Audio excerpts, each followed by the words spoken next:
Recyclico, making lithium-ion last forever.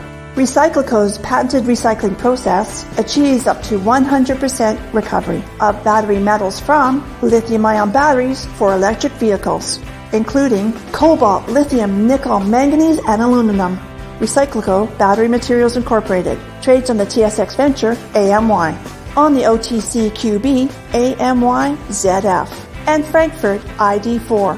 For more information, visit recyclicode.com or phone us at 778-574-4444. Recyclico, making lithium-ion last forever.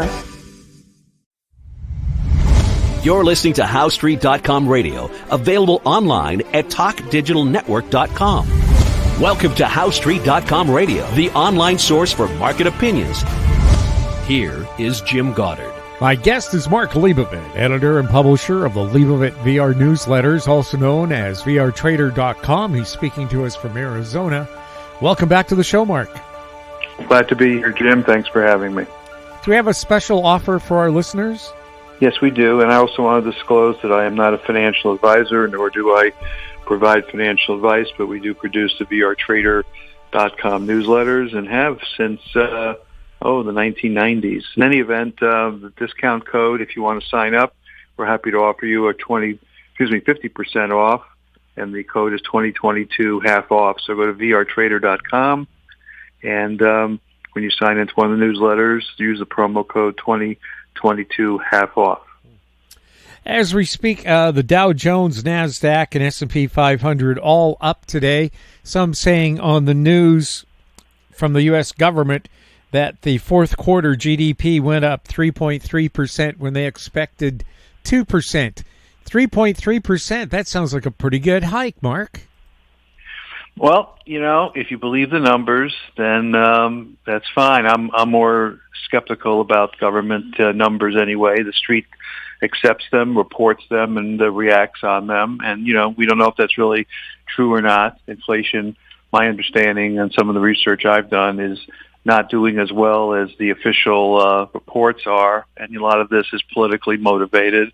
And you've got an election this year, and the street is behind it because they want stock prices up. And the story that the Fed's going to lower rates was tempered back a little bit from 6 cuts this year, maybe down to 3. And but there might be some surprises, and there have been some surprises already. The PCE price index increased 2%, but it excluded food and energy when that came out.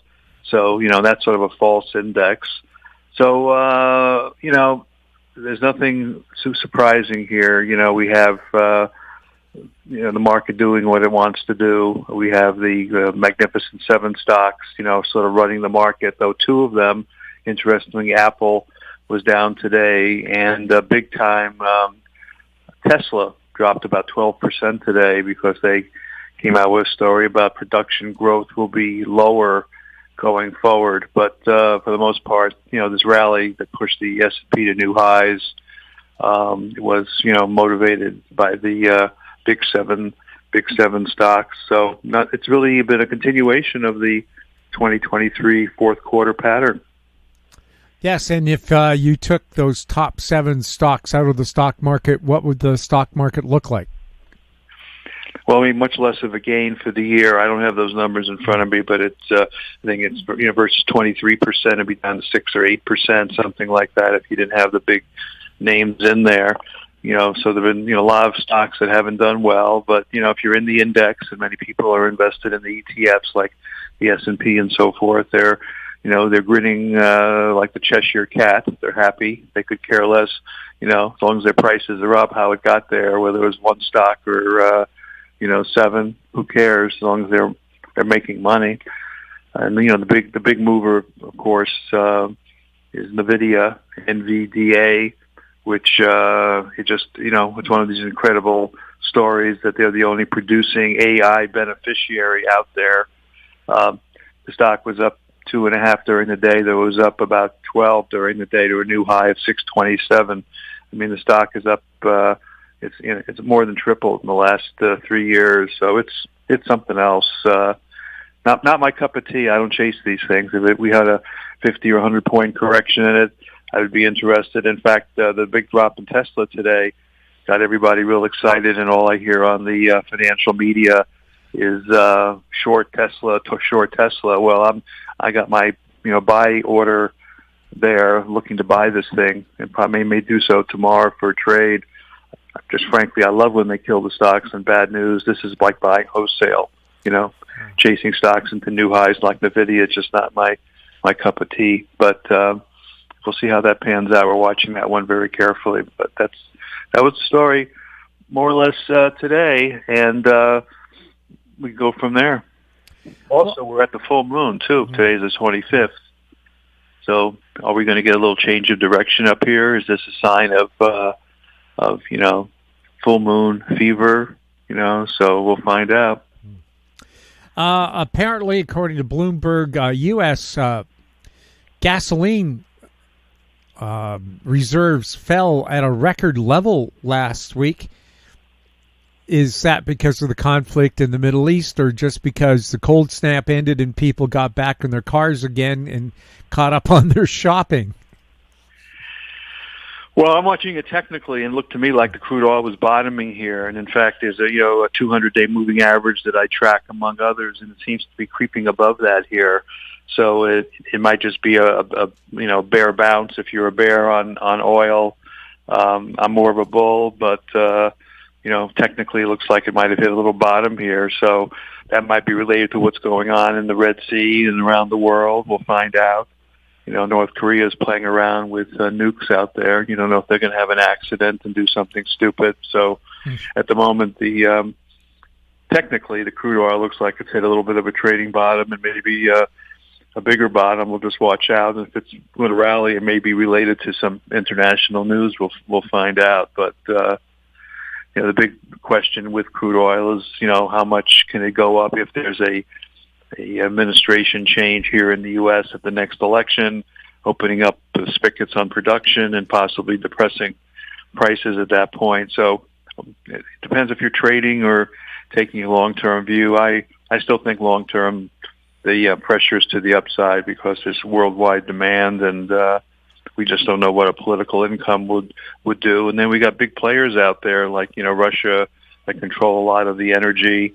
So, it'll be interesting how it all plays out, not to mention conflicts like the Houthis in the Red Sea that we just referred to. And, the fact that we have, worldwide conflicts underway now, so it's nothing, wouldn't be too surprising if suddenly oil went up on the short term, that is, for purely military response reasons, I thought it was interesting. The U.S. State Department warned Iran that they were under a high risk of suffering a terrorist attack from ISIS. That attack happened, but I bet you the Iranians are still blaming it on the U.S. You're talking about the Pakistani event. Yeah. Right.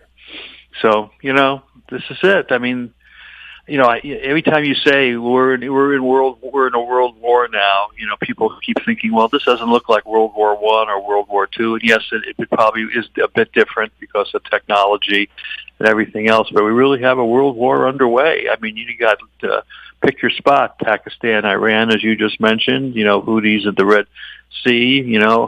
Hamas with Israel. Ukraine and Russia. Crazy North Korea. We don't know what they're doing, and we know China's flying planes and trying to intimidate Taiwan into submission there. Of course, their time frame is a bit longer, but there's a lot of stuff going on out there. To me, I keep mentioning this, and and the street doesn't follow this thinking. They just thinking about is the Fed lowering interest rates, and are the corporate earnings good this year, and are the high-tech stocks like NVIDIA still leading the way? And is inflation, out there, is really coming down, even though I don't believe that's the case to the extent they're talking about. So, but they don't talk about the war. They don't talk about the risks of something. What about an EMP attack on the part of Russia that could knock out our power and satellites and everything else overnight, and suddenly we're living in the dark ages? I mean, we have bad players out there that could do all kinds of stuff, but for some reason the stock market doesn't really care about it, and they're just looking forward to a very positive positive year. So, we're trading stuff. I mean, most of what we have in the newsletter is long the market, though we have some hedges with some indexes. But for the most part, we're trying to play, what we see, not what we feel. But, the thing is, we just have, in my own mind, a bit of skepticism here about where all this is going to end up. Now, cyclically, we're still in a negative time frame.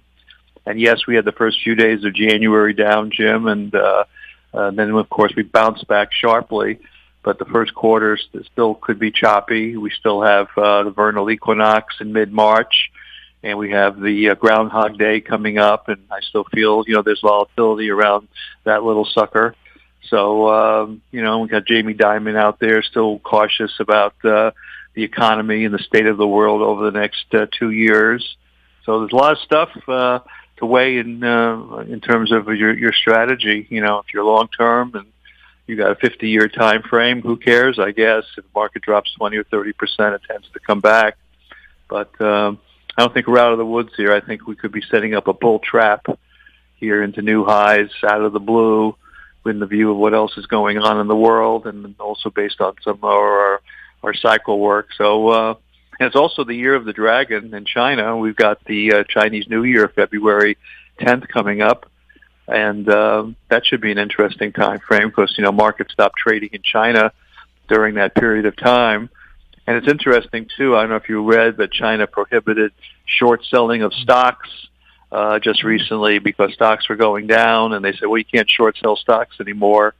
So then 2 days later, they came out and said the China Central Bank came out and announced it's going to cut the reserve requirements for its banks, trying to goose up the stock market. So, they have their set of problems in China in the stock market front, too. So, a lot of cross currents here. It's really wild what's going on.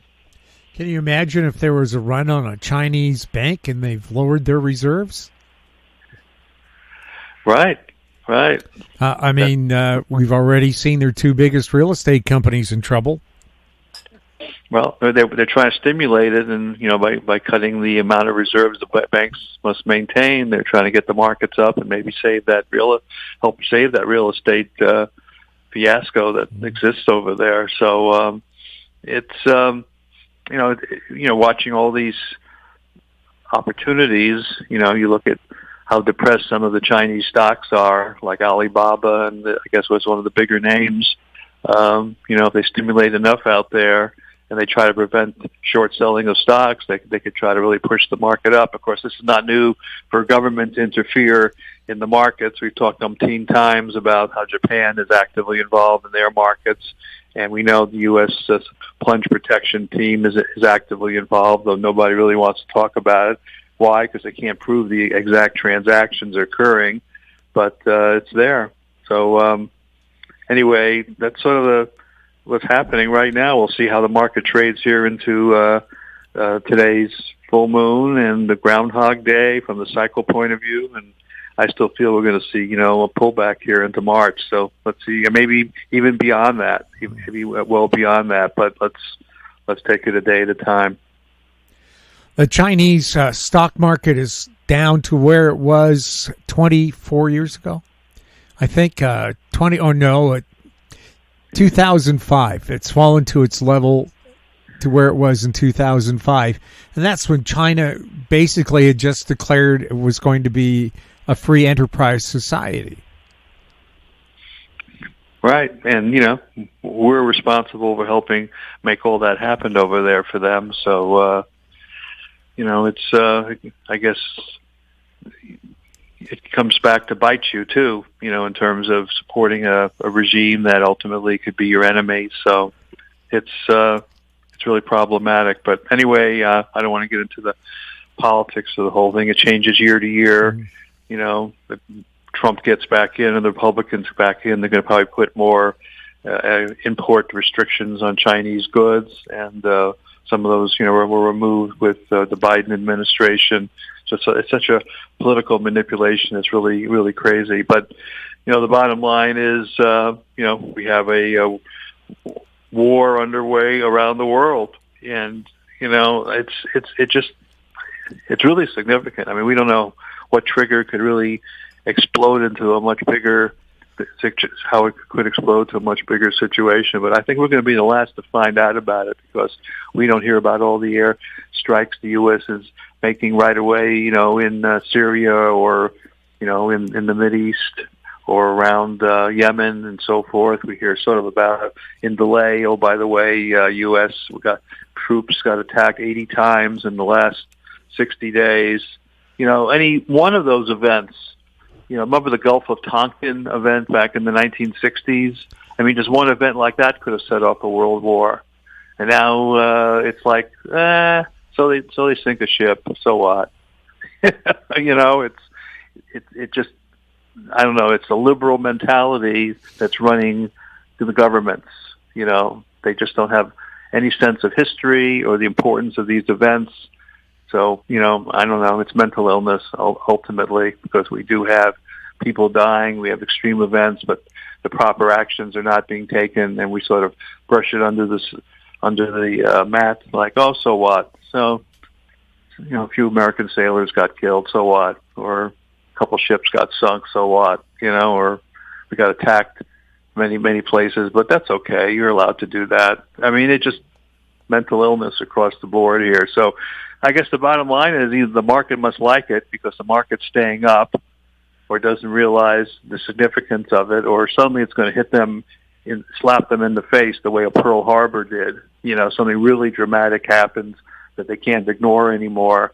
So we'll just see how it all plays out. We hope there are no future confrontations or deaths and so forth, but it seems to me it's accelerating. So I don't think that's good for the markets. I guess it's perhaps good for gold or, alternate real estate, as others, investments, maybe Bitcoin, things to protect yourself here a little bit.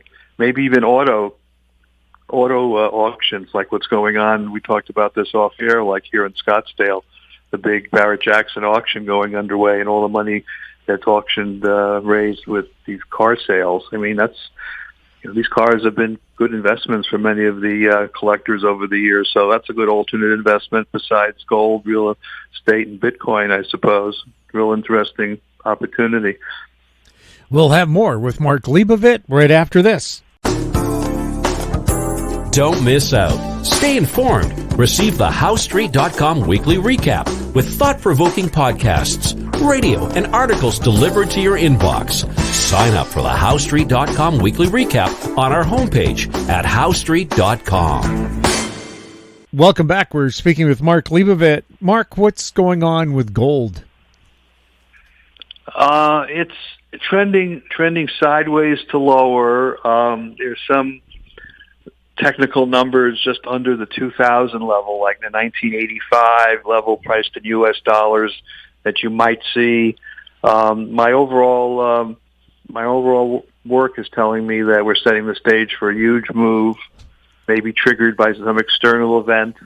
It just sort of trending sideways here as best I can describe it. But I think maybe another shot lower a little bit might be needed to create a more meaningful trading bottom in it. But if I had to stick my neck out, I would say over the next couple of years, I mean, maybe even this year, you could see a surge up to that 2,300 level, even 2,700 in gold. So I'm overall pretty bullish. And, one of the things that always worries me is government intervention in the gold market the way it does in other markets. But, we saw confiscation of gold with FDR, and we know that, a lot of manipulation in the gold futures has occurred in recent decades. A lot of research pointing to the government intervention there. So if that hadn't occurred, by the way, the same research says gold will already be substantially higher than where it's now trading. But in any event, I think the turn has occurred here, and I think maybe under the 2000 level shortly, and then another surge higher. So I'm a bull for the year. I think there's more coming to the upside. What's going on with uranium? Still high on the charts. You've had a big move though already. The big name Cameco CCJ is sort of the one I track as my main indicator, and it's pulled off a couple points from its high. It was around 50 and it's around 48, but the charts point into the mid 50s or higher, so tells me uranium is still in play, and it's just going to, it's had a huge move already. I mean, uranium went from about $20 up to $100 in the last couple of years. It's had a huge advance, so lots being discounted in that price. I wouldn't be inclined to chase it here as a trader. I mean, we've been in and out of it for the last couple of years on the long side. Still fundamentally looks good to me. Charts look overall good to me, but they're extended. So if you're not in it, I'd probably wait for, a bit of a pullback, but still like it, for the same reason you would, like any energy play. Palladium is looking like it's bottoming to me here a little bit. I'm watching that one. And lithium is still on the table, even though it's pulled off a lot with the lesser interest in EVs and so forth, but that's just a temporary correction as well, since there's still a big push for the EV vehicles. And, a lot of governments, particularly, for example, even here in the state of Arizona, they're trying to put out bids for charging stations and so forth to make it more comfortable to have these vehicles. So you still have government support for that. So even though we've run into a lull here, and many investors or just individuals have decided they'd rather be in a hybrid and, that's what balance their bet against only an electric vehicle. They wouldn't rely only on that. They would have some gas if they needed it. But we're going through a seasonal change here, and over time there will be more of these vehicles around. So that would provide support for the lithium market as well. Mark, cryptocurrencies, are they still hot? Oh yeah, still hot. We're just going through a dip. We had a big, was it sell the rumor, buy the news, or sell the story, buy the rumor, sell the story, the actual story. So remember I told you in a previous interview, as soon as the ETF started to trade, that was a time to ring the register and take a profit in the, only because how much they've rallied. But, with BlackRock behind it and with all these ETFs, and it could take off at any moment. I mean, we had a nice correction about $10,000 in Bitcoin from roughly 49 down to 39,000. And yes, I could see it, possibly going a bit further. But this is diversification strategy for institutions now, because now it's legal. You can buy it. Not that it was illegal before, but now since there's an ETF, it's part of an allocation process for the big investors. So they're sort of compelled on a certain level, not saying across the board 100%, but, most money managers are now compelled that you would keep a certain percentage in energy or in gold. The Bitcoin becomes an alternate investment and a complement to your overall portfolio. So that buying out there is going to eventually drive Bitcoin dramatically higher in the next 3 years or longer, in my opinion. So you got that looming demand and actual implementation of portfolio investment is going to provide buying for the Bitcoin. So I'm looking at GBTC now, which was the most actively traded one and the biggest one. It's not the new BlackRock ETF, but the thing was $43 a share, and it got down to about $34, and now it's around $35. So, like anything else, dollar cost averaging. If you believe Bitcoin, as I do, is going to be $80,000 to $100,000 a coin in the next 3 years, and it's like anything else. It's just part of your portfolio. So I'm a bull and have been. Mark, thank you so much for chatting with us. Great to be here. Talk to you next week. My guest has been Mark Leibovit, editor and publisher of the Leibovit VR newsletters, also known as VRTrader.com. He was speaking to us from Arizona.